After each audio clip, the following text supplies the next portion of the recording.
Revenge of the Sith almost included an iconic Star Wars hero, but George Lucas realized it would have been pretty stupid. Star Wars Episode 3 Revenge of the Sith turns 20 years old this week, so here are some things I bet you never knew about it. The story behind Episode 3 and the entire prequel trilogy starts in the early 1970s, because when George Lucas first began writing Star Wars, later called A New Hope, he thought a lot about the backstory and history that was informing Luke's journey. Star Wars producer Gary Kurtz also told TheForce.net that Lucas first made loose plans for a prequel trilogy while he was outlining Star Wars and The Empire Strikes Back. In 1975, before cameras even started rolling on A New Hope, Lucas met with author Alan Dean Foster, who would be writing the movie's novelization, and he told him, "Someday I want to do the backstory of Kenobi as a young man, a story of the Jedi and how the Emperor eventually takes over and turns the whole thing from a republic into an empire and tricks all the Jedi and kills them. The whole battle where Luke's father gets killed, that would be impossible to do, but it's great to dream about." Oh, come on, George, have a little faith. Foster's eventual novelization of A New Hope opens with a prologue about the fall of the Republic. Quote, "The ambitious Senator Palpatine caused himself to be elected president of the Republic. Once secure in office, he declared himself emperor, shutting himself away from the populace. Having exterminated through treachery and deception the Jedi Knights, guardians of justice in the galaxy, the imperial governors and bureaucrats prepared to institute a reign of terror among the disheartened worlds of the galaxy." The novelization of Return of the Jedi also includes Obi-Wan's Force Ghost recalling his battle with Darth Vader, which ended with the villain falling, quote, "into a molten pit." Lucas first hinted publicly at the idea of a 9-film series, including 3 prequels and 3 sequels, in 1980. But he didn't think special effects technology was ready yet. Plus, he was too stressed and tired to make more Star Wars, so he didn't follow up with it for about 10 more years. But by the early 1990s, the tech was improving, and Lucas was finally ready. In 1992, he told the Lucasfilm fan club he was going to start writing the prequels. The Phantom Menace would eventually hit theaters in 1999, followed by Attack of the Clones in 2002. Lucas did the majority of the writing work on Revenge of the Sith while he was finishing up Attack of the Clones. Episode 3 was initially going to open up with a grand montage of the Clone Wars happening across the galaxy. But according to Michael Kaminsky's book, The Secret History of Star Wars, Lucas was having trouble showing Anakin's fall to the dark side, and so he rewrote the beginning of the film to focus on one battle featuring Anakin and Obi-Wan, leading up to Anakin killing Count Dooku, which started his descent into darkness. Early drafts of the film also included other ties to the original series. One version included a 10-year-old Han Solo being raised by Chewbacca on Kashyyyk. In that version, Han Solo even interacted with Yoda. But Lucas realized this forced fan service would have been pretty stupid. Another cut version revealed that Palpatine had created Anakin from midi-chlorians, making him his unofficial father. There was also a conversation between Yoda and Qui-Gon Jinn's Force Ghost that can be found in the novelization, but didn't make it into the shooting script. The movie's title is a reference to Revenge of the Jedi, the original title of Episode 6, Return of the Jedi. Lucas abandoned Revenge of the Jedi and went with Return instead in 1983 at the very last minute because he realized a true Jedi would never seek revenge. That said, it made sense for this third prequel, Revenge of the Sith. There aren't too many notes about casting, as this movie features the same performers predominantly from Episode 1 and 2. But did you know that Gary Oldman was supposed to voice General Grievous? He did some voiceover work, but then according to some sources, he had to drop out due to scheduling conflicts. Other sources say he quit the movie because the movie was going to be non-union and he was in SAG. Meanwhile, sound engineer Matthew Wood said Oldman was never actually cast. Wood said he wanted to play the role himself, so he submitted an audition under the initials AS for Alan Smithy. His audition tape won out, and he ended up voicing General Grievous in the film and across the animated series as well. Actress Bai Ling was also supposed to be in the movie as a senator, but all of her scenes were cut. She later speculated that they were cut because she appeared in Playboy at the same time as the movie's release. But George Lucas disputed this, explaining her scenes were cut a year prior. Peter Mayhew returned to the franchise as Chewbacca. Jeremy Bulloch, who played Boba Fett in The Empire Strikes Back and Return of the Jedi, appeared as Captain Colton. And Genevieve O'Reilly first landed the role of Senator Mon Mothma in Episode 3, but most of her scenes were cut from the movie. That said, she would reprise the role over the next 20 years in Rebels, Rogue One, and Andor. Stunt coordinator Nick Gillard has a cameo as a Jedi named Sin Dralig. George Lucas's son Jet plays a Jedi Padawan who gets killed, while his daughters Katie and Amanda also have small cameos. And Lucas himself appears as Baron Papanoida, a blue-faced alien at the Coruscant Opera House. Lucas approved hundreds of designs for the movie that were then fully fleshed out via pre-visualization tools. For Kashyyyk, the designers relied heavily on the Star Wars Holiday Special, which visited the Wookiee planet. Lucas brought in Steven Spielberg during pre-production to help direct and approve some pre-visualizations. Spielberg apparently consulted on the Order 66 sequences and the Mustafar duel. Lucas asked Hayden Christensen to bulk up before filming to show how strong Anakin had become during the Clone Wars. The actor worked with a trainer for 3 months and gained 25 pounds by eating, quote, 6 meals a day and going on every protein and weight gain supplement that man had created. Christensen and Ewan McGregor worked overtime to prepare and rehearse their big duel with stunt coordinator Nick Gillard. And then 20th Century Fox set Episode 3's budget at $113 million.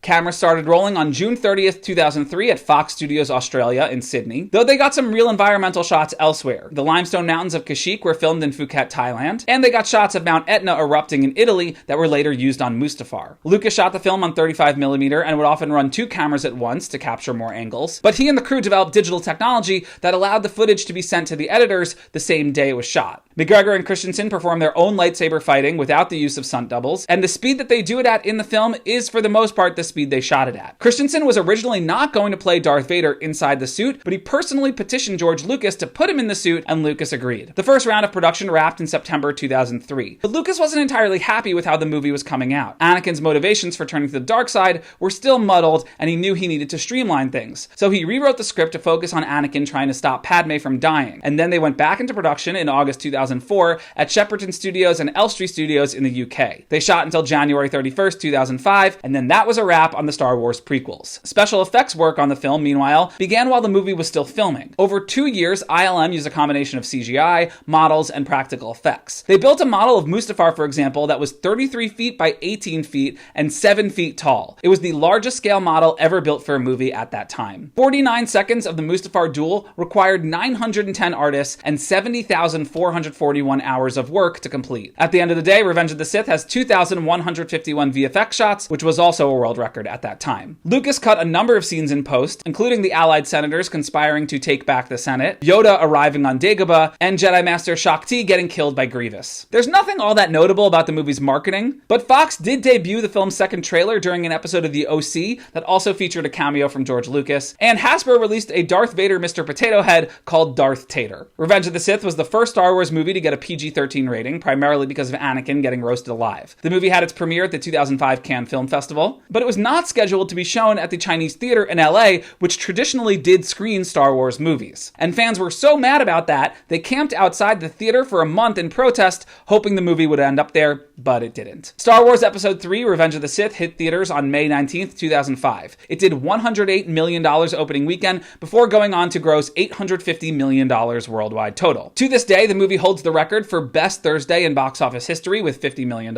Revenge of the Sith stayed in theaters until October 2005. One study said the movie lost the US economy $627 million from all the people taking off work and school to go see it opening weekend. It was the second highest grossing movie of 2005 behind Harry Potter and the Goblet of Fire. Critics mostly like the movie. Today, 79% of the 333 reviews assessed by Rotten Tomatoes are positive, and it's widely considered the best of the 3 prequels. Some conservatives criticized the film and said it had a liberal bias. They believe the movie was attacking the Bush administration and the Iraq War. Lucas disputed this, saying the movie's plot was written in the context of Vietnam. But he also said the parallels between Vietnam and Iraq are, quote, unbelievable. It was nominated for 1 Academy Award, Best Makeup, losing to The Chronicles of Narnia. And Episode 3 was the first Star Wars movie that didn't get nominated for Best Visual Effects at the Oscars. Hayden Christensen, meanwhile, won Best Villain at the MTV Movie Awards and Worst Supporting Actor at the Razzies. While the prequels were derided by many at the time, in recent years they've been reappraised and championed by the young fans that grew up on them. Revenge of the Sith is especially respected among this group of Star Wars fans. Episode 3 would lead to the Clone Wars animated film and TV series, but its setting and characters also extend out to The Bad Batch, Rebels, Ahsoka, Obi-Wan Kenobi, Rogue One, and Andor. And the movie was re-released in theaters in early May 2025, where it made an additional $55 million at the box office, bringing its total to $905 million.